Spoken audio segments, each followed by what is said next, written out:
Imagine a midnight in the deep pine forests of Georgia. The air is thick with humidity and the sound of cicadas. Suddenly, the ground begins to tremble. A low, rhythmic thumping echoes through trees, chug, chug, chug. Then a blinding white light pierces through the fog, followed by the mournful scream of a steam whistle. But there's one problem. These tracks haven't seen a train in over 60 years. Welcome to the legend of the Iron Phantom of the South, a mystery that history forgot, but the shadows remember.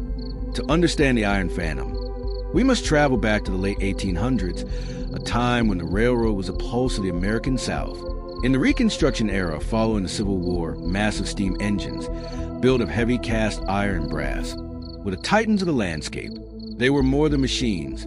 They were symbols of progress and power. One such engine was the Midnight Express number 109. It was a masterpiece of engineering, painted in deep midnight blue with polished silver trim. It was known for its speed, its reliability, and its peculiar habit of arriving exactly on time, regardless of the weather. But in the winter of 1894, near the swampy borders of the Carolinas, the 109 would become something else entirely. It was a storm-ravaged night in December. The rain was falling in icy sheets, and the rivers were rising. Engine 109 was hauling a heavy load of coal and industrial equipment toward a small, booming town. The telegraph operator at the last station confirmed the train passed through at 11:45 p.m. It was only 10 miles to the next stop, but the train never arrived. A massive search party was launched the following morning. They searched the tracks, the ravines, and the deep swamps. There was no wreckage, no twisted metal, no spilled coal. A 100-ton steam locomotive, along with its crew of 3 men, had vanished into thin air. It was as if the earth had opened up and swallowed the iron giant whole. For years, the incident was written off as a tragic accident, perhaps a sinkhole in the swamp that left no trace. But then, the stories began. In the summer of 1905, a group of hunters near the old Dead Man's Curve reported seeing a massive plume of black smoke rising from the abandoned, overgrown tracks. As they watched, a train, silent as a whisper, glided past them. They noted the number on the side, 109. There was no heat from the engine, no smell of burning coal, only the cold, damp scent of the swamp. This wasn't an isolated event. Over the next century, dozens of reports surfaced. Engineers on modern diesel trains reported seeing an old-fashioned light on the tracks ahead, only for it to vanish the moment they blew their horns. Local newspapers called it the Iron Phantom. In the weeks following the disappearance of Engine 109, the railroad company, the Great Southern Line, poured thousands of dollars into a private investigation.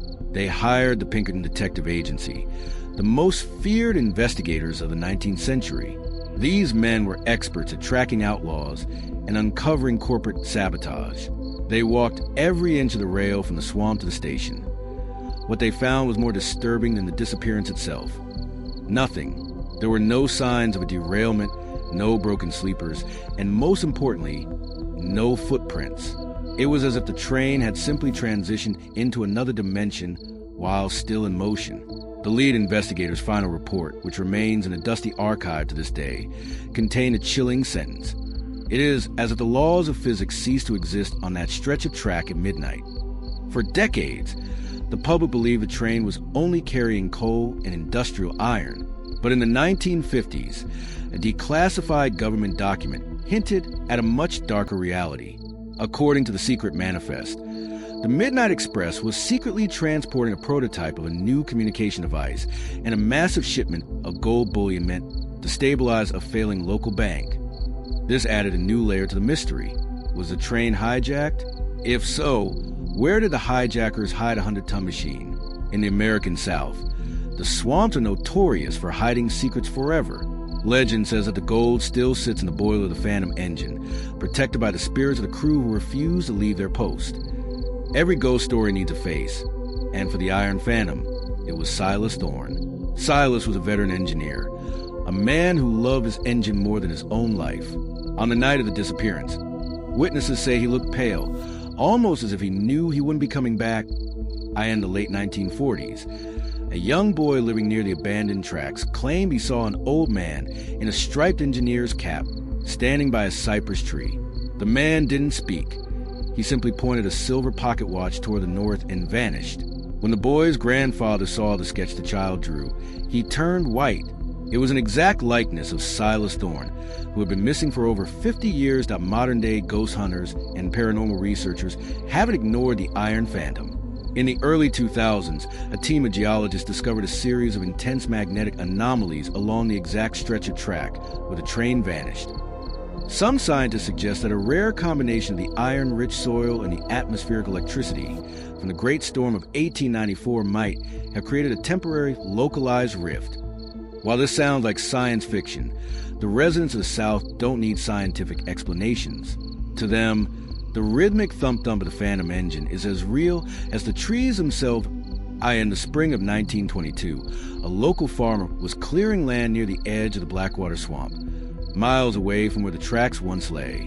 Buried under a foot of silt and rotten leaves, he struck something hard and metallic.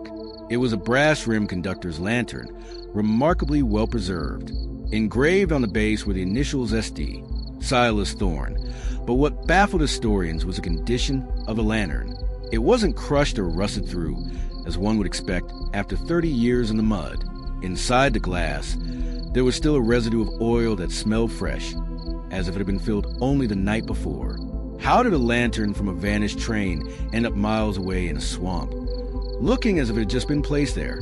Some say the Phantom doesn't just travel through space, but through time itself. Exactly 100 years after the disappearance, in December 1994, a modern freight train conductor named Miller reported a chilling encounter. As his diesel locomotive cruised through the Georgia night, his high-powered floodlights suddenly hit a wall of thick, unnatural fog. Miller slammed on the emergency brakes when he saw a massive, dark shape on the tracks directly ahead. He described it as a mountain of blue iron with a glowing firebox. He waited for the impact, but it never came. The Phantom train glided right through his locomotive like smoke through a screen. Miller later resigned from the railroad, claiming that the look on the Phantom engineer's face, a man staring blankly ahead with hollow eyes, haunted his dreams every night. If you walk along the old, abandoned rail corridors today, you'll notice a strange silence. Birds don't sing in certain stretches of the woods. The Spanish moss hangs heavily from the cypress trees, like gray funeral veils. Local hunters avoid Section 109 after dark, not because of what they might see, but because of what they hear on quiet, humid nights. The air vibrates with a sound that shouldn't be there. It's the sound of heavy machinery, the rhythmic clank-clank of iron wheels against steel rails that were ripped out of ground decades ago. This is a boring story of the South, a quiet, slow-burning haunting that reminds us that some things, once built with sweat and iron, refuse to stay buried. In late 2014, a local history enthusiast exploring the outskirts of the Georgia pines found an old, rusted metal box wedged inside a hollowed-out cypress log. Inside, preserved by the lack of oxygen, was a single, yellowed piece of paper. It was a letter written by Silas Thorne, the engineer, dated the very night of the disappearance. The letter was addressed to his wife, but it was never finished. It read, "The fog is unlike anything I've ever seen. It feels heavy, almost as if it's pulling the engine into the earth. The gold is safe, but I fear we are crossing into a place where the sun never rises. Tell the boys." The sentence ended with a jagged ink smear, as if the pen had been jerked away. This final clue confirms what many had suspected. The crew knew they were heading into something supernatural. Why does the story of the Iron Phantom continue to fascinate us today? In an age of GPS and satellite imaging, the idea that a 100-ton locomotive can still be lost is both terrifying and beautiful. For the people of the South, the Iron Phantom is a reminder of their rugged history, a ghost of an era when life was slower and the mysteries of the wilderness were much larger. The train has become a part of the landscape. It is in the rust of the old bridge, the smell of the rain on hot iron, and the low-frequency hum of the Georgia night.